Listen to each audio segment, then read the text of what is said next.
আমি এখন মাননীয় সদস্য জনাব মোহাম্মদ নাসির শাহরিয়ার জাহেদি ঝিনাইদহ 2 কে তার বক্তব্য রাখার আহ্বান জানাচ্ছি। আপনার সময় 15 মিনিট।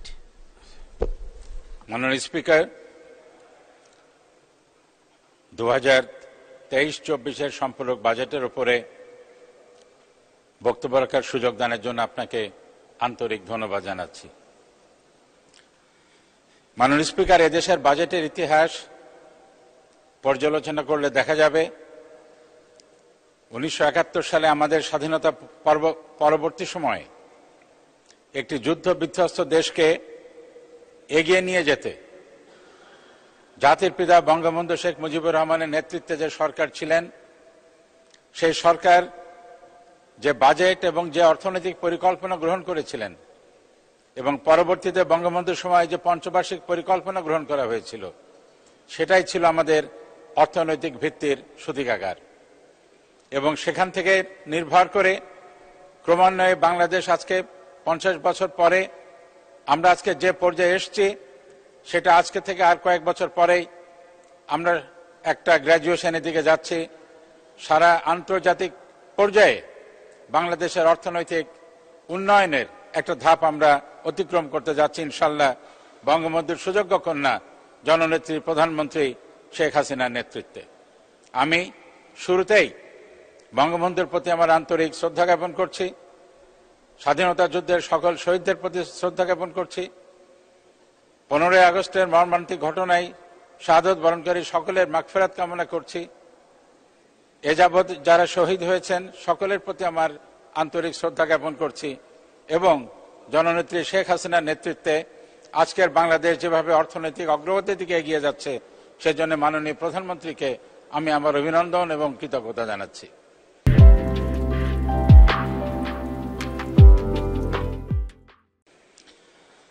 মাননীয় স্পিকার, আমার পূর্ববর্তী বক্তা মাননীয় সংসদ সদস্য জনাব আজাদ একটা ব্যাপক পরিসংখ্যান দিয়েছেন এবং আমরা বাংলাদেশের অগ্রগতির সূচক সম্বন্ধে সুন্দরভাবে অবগত হয়েছি। আমি সেই পরিসংখ্যানগত দিকে যাব না। আমরা সকলেই জানি দারিদ্র্য দূরীকরণে আমরা আমাদের অগ্রগতি গত 15 বছরে অত্যন্ত প্রশংসিত হয়েছে এবং এটা একটা অত্যন্ত সন্তোষজনক পর্যায়ে আছে। আমাদের জিডিপি গ্রোথ অত্যন্ত সন্তোষজনক। মেগা প্রকল্প জননেত্রী সাহস করে যেগুলো হাতে নিয়েছিলেন, শত বাধা বিপত্তি জাতীয় এবং আন্তর্জাতিক পর্যায়ে সমস্ত কিছু উপেক্ষা করে আজকে মেগা প্রকল্পগুলো আমরা তার সুবিধাগুলো আমরা সারা দেশের মানুষ আমরা ভোগ করছি। রূপপুর সহ আরো কয়েকটি মেগা প্রকল্প চলমান আছে। আমার দৃঢ় বিশ্বাস বর্তমান সরকারের সুফল নেতৃত্বে এগুলো যথাসময়ে বাস্তবায়িত হবে এবং এদেশের মানুষ তার সুফল নিশ্চয়ই পাবে।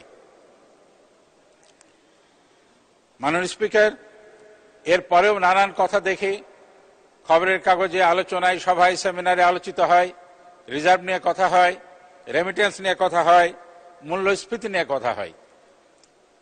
এই যে ইউক্রেনের যুদ্ধ, ইউরোপীয় সংকট, মধ্যপ্রাচ্যের সংকট, কোভিড, এত কিছুর পরে আমাদের দেশে কোথাও কোনো সংকট থাকবে না, সবকিছু জলবৎ তরলং থাকবে, এতটা আশা করা বোধহয় কারো পক্ষেই সঠিক নয়। সংকট আছে, সংকট ইনশাল্লাহ আমরা সম্মিলিতভাবে জননেত্রী শেখ হাসিনার নেতৃত্বে সে সংকট বাংলাদেশ উত্তরণ করবে এবং আগামীতে আরো অগ্রগতির পক্ষে আমাদের দেশ ইনশাল্লাহ এগিয়ে যাবে। তবে এর মাঝে আমি মাননীয় অর্থমন্ত্রীর দৃষ্টি আকর্ষণ করব একটি বিশেষ বিষয়ে। আমি আমার উদ্বেগ প্রকাশ করছি মাননীয় স্পিকার, ব্যাংকিং উৎস থেকে সরকারের ঋণ প্রসঙ্গে। ব্যাংকিং উৎস থেকে যদি সরকার বেশি ঋণ নেয়, তাহলে বেসরকারি খাতে ঋণের প্রবাহ হ্রাস পেয়ে যায়। বেসরকারি ক্ষেত্রে যদি ঋণের প্রবাহ হ্রাস পায়, সেখানে বিনিয়োগ ব্যাহত হয়, সেখানে শিল্প এবং বাণিজ্যের অগ্রগতি ব্যাহত হয়।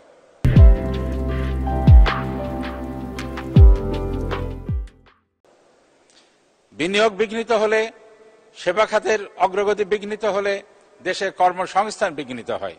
লক্ষ লক্ষ যুবকের ভবিষ্যৎ তখন কিছুটা তমসাচ্ছন্ন হয়ে আসে। নতুন কর্মসংস্থান সৃষ্টি না করতে পারলে আমাদের যুব সম্প্রদায়কে আমরা স্বপ্ন দেখাতে পারবো না, যুব সম্প্রদায় যদি স্বপ্ন না দেখে আমাদের ভবিষ্যৎ উজ্জ্বলতর হবে না।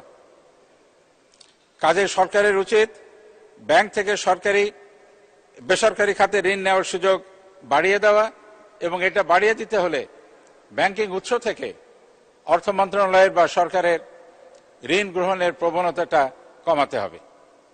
আমি যদি আপনার দৃষ্টি আকর্ষণ করে বলি মাননীয় স্পিকার, এবং আশা করি মাননীয় অর্থমন্ত্রী বিষয়টি আমলে নেবেন, 2017-18 সালে ব্যাংকিং উৎস থেকে সরকারের ঋণ ছিল মাত্র 11,731 কোটি টাকা।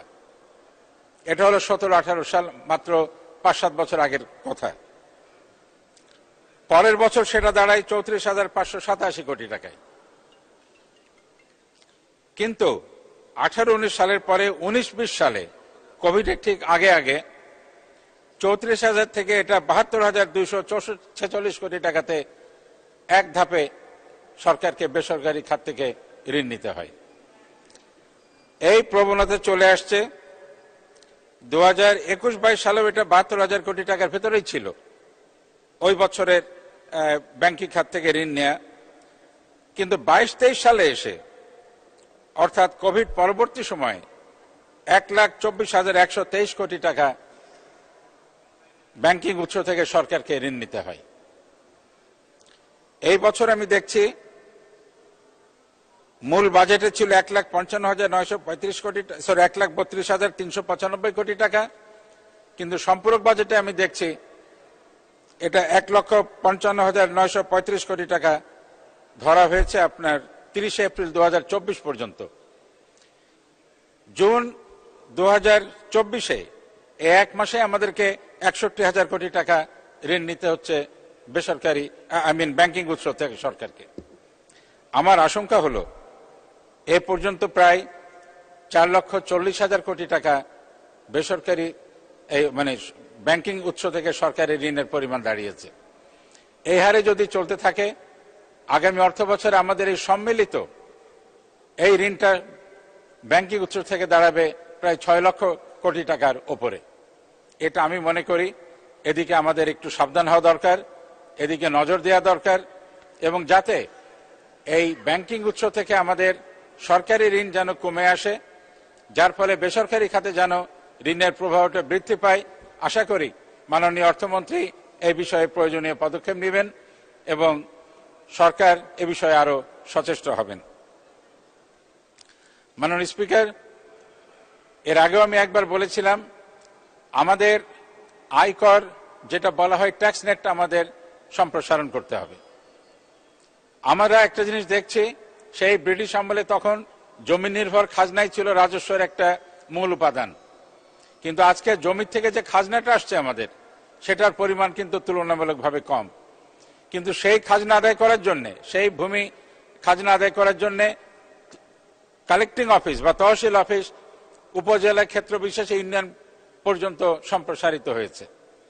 কিন্তু আমাদের যে মূল রাজস্বের ভিত্তি, রাজস্ব খাতের যে ইনকাম যেটা এনবিআর এর মাধ্যমে হয়ে থাকে, সেখানে এনবিআর এর কার্যালয় বা এনবিআর এর কর্মকর্তাবৃন্দ জেলা পর্যায়ের পরে খুব একটা আছে বলে আমার জানা নাই।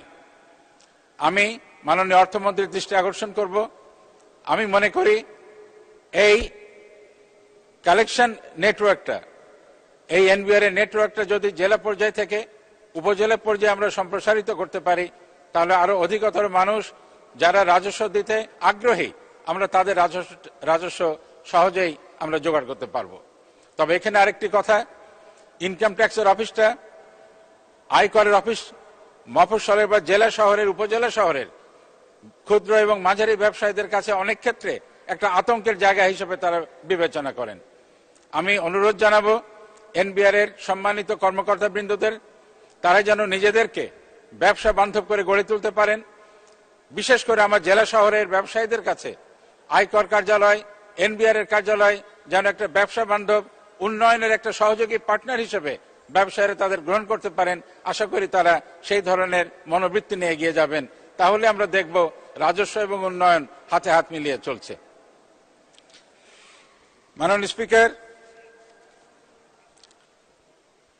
সরকারি অর্থ বাজেট আমাদের ব্যবস্থাপনা আইন যেটা 2009 সালে করা হয়েছিল, সেখানে অর্থ বরাদ্দের সমতা ও স্বচ্ছতা নিশ্চিতকরণের কথা বলা হয়েছে। সারা দেশে যেন সমানভাবে অগ্রগতি হয়, উন্নয়ন হয়, এটা সেই বাজেট আইনে 2009 সালে জননেত্রী শেখ হাসিনার নেতৃত্বে সেই বাজেট প্রণয়ন নীতি প্রণয়ন করা হয়েছিল। কিন্তু আমার প্রত্যন্ত জেলা ঝিনাইদহে আমরা যেন সেই প্রত্যন্তই রয়ে গেছি। দুঃখের সাথে বলতে হচ্ছে, আমার ঝিনাইদহে মাননীয় স্পিকার না আছে একটি বিশ্ববিদ্যালয়, না আছে একটি মেডিকেল কলেজ, না আছে একটি অর্থনৈতিক অঞ্চল, না আছে একটি স্পেশালাইজ হাসপাতাল। এই যে অগ্রগতির ধারায় বাংলাদেশ চলছে আজকে, মনে হচ্ছে আমার ঝিনাইদহ জেলা যেন সেই অগ্রগতির ধারা ঠিক ছুঁয়ে উঠতে পারছে না। আমি মাননীয় অর্থমন্ত্রীকে দৃষ্টি আকর্ষণ করে বলবো, আগামী অর্থ বছরে আমার ঝিনাইদহের জন্য যেন একটা মেডিকেল কলেজ, অন্তত একটা বিশ্ববিদ্যালয় এবং বিশেষ করে এই যে ক্যান্সার, কিডনি ডিজিজ, ডায়ালিসিস যেটার জন্য লাগে, একটা সিসিইউ নাই। একটা জেলাতে একটা হার্ট অ্যাটাক হলে মাননীয় স্পিকার আমার পেশেন্টকে হয় ফরিদপুরে অথবা খুলনায় পাঠাতে হয়। একটা সিসিইউ আমাদের 250 বেডের হাসপাতালে যেন স্থাপন করা হয়। এইগুলো নিয়ে আশা করি এই যে অগ্রগতির ধারায় আমরা চলেছি, ঝিনাইদহ সেটা থেকে বঞ্চিত হবে না। এবং এই যে এসেনশিয়াল সার্ভিস, অ্যাটলিস্ট হেলথ কেয়ারের এই সিসিইউ এবং ডায়ালিসিস সেন্টার, আমাদের 250 বেডের হাসপাতালে জায়গা আছে, সেখানে যদি এটা স্থাপিত হয়, আমি মাননীয় স্বাস্থ্যমন্ত্রী এবং মাননীয় অর্থমন্ত্রী মহোদয়ের দৃষ্টি আকর্ষণ করব, তাহলে আমার ঝিনাইদহ জেলার মানুষ যথেষ্ট উপকৃত হবে।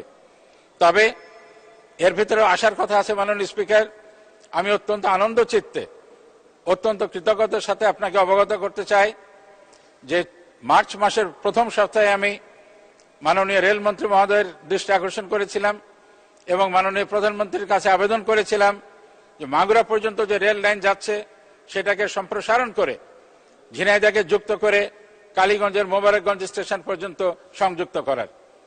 আমি অত্যন্ত আনন্দ চিত্তে আপনাকে জানাচ্ছি, আমাদের উন্নয়নের উপকার মাননীয় প্রধানমন্ত্রী তিনি আমাদের এই সংযুক্ত সম্প্রসারিত রেল লাইনের প্রাথমিক অনুমতি সদয় সম্মতি জ্ঞাপন করেছেন এবং আমার জানা মতে রেলপথ মন্ত্রণালয় এ বিষয়ে প্রয়োজনীয় ব্যবস্থা ইতিমধ্যে গ্রহণ করা শুরু করেছে। আমার জন্য, আমার এলাকাবাসীর জন্য, ঝিনাইদহ হরিণাকুণ্ডু উপজেলার মানুষের জন্য এবং বিশেষ করে সারা ঝিনাইদহ জেলার মানুষের জন্য এটা যে কত বড় পাওয়া, এটা আমি আপনাকে বোঝাতে পারবো না মাননীয় স্পিকার। আমাদের এই অবদানের জন্য, আমাদের প্রতি এই সদয় দৃষ্টিদানের জন্য আমি মাননীয় প্রধানমন্ত্রীকে আন্তরিকভাবে কৃতজ্ঞতা এবং ধন্যবাদ জানাচ্ছি এবং আমি বিশ্বাস করি জননেত্রী শেখ হাসিনার সুদৃষ্টি আমাদের ঝিনাইদহ জেলার ভবিষ্যতের অন্যান্য উন্নয়নের দিকে নিশ্চয়ই এভাবেই আমরা পাবো, সেই আশাবাদ ব্যক্ত করে এবং আজকে এই সম্পূরক বাজেটের উপরে আমাকে কথা বলার সুযোগ দেওয়ার জন্য আপনাকে ধন্যবাদ জানাচ্ছি। আর সম্পূরক বাজেট যখন এসছে এটা তো অনুমোদন দিতে হবে, সেই বিষয়ে আমি আমার সম্মতি জ্ঞাপন করছি। আপনাকে অনেক ধন্যবাদ মাননীয় স্পিকার।